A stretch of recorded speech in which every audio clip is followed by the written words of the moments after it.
Hey everyone, Kevin here, and welcome back to my channel.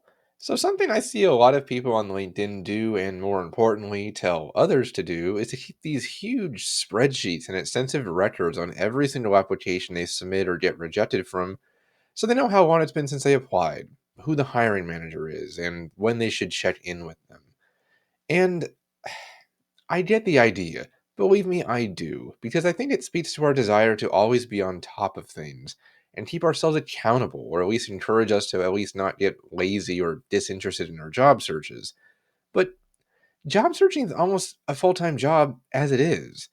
I also believe that there is some merit to keeping records like this to remember the companies that ghosted you or applicants frequently, others who always ask you to complete free work for them as part of the interview process, or businesses that honestly just gave you a bad feeling for whatever reason.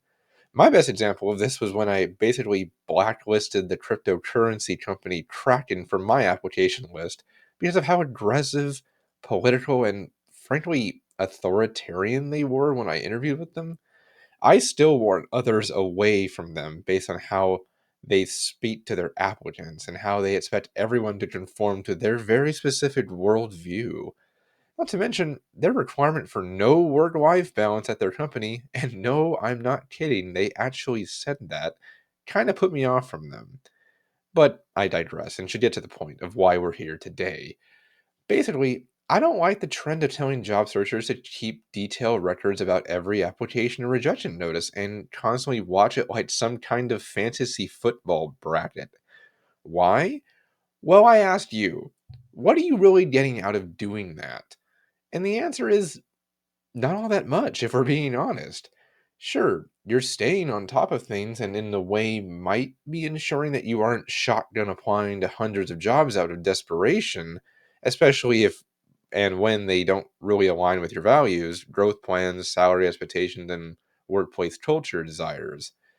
Outside of that use case, though, creating these long and drawn out spreadsheets that you constantly have to not only add to every time you make an application, but also edit and keep an eye on every single day throughout what will probably be a rather long and protracted job search will do nothing to help you. It will, in fact, just stress and bum you out to the point that you get even more jaded about your job search. Even worse, it may actively make you frustrated looking at this long wall of text, which essentially is a constant reminder that you don't have a job. I have a solution to this problem and mentality, though, and I'll tell you what I do instead of following this often very bad piece of advice. I keep track of applications and interviews where I actually felt like I learned something. And like me, I'm sure you've had many interviews over the years where even though you didn't get the job, you still learned more about yourself, what you actually wanted out of a job, and new questions or perspectives you hadn't considered before. Heck, you might have gained a great contact at that company who felt you weren't right for the role you were interviewing for, but will come back and let you know later if and when they might have a job you are the perfect candidate for. I once backed out of a hiring process when I could tell I wasn't the right fit for the position, and the interviewer was actually very impressed that I would do that and not waste his time. Networking is a powerful thing that people often neglect.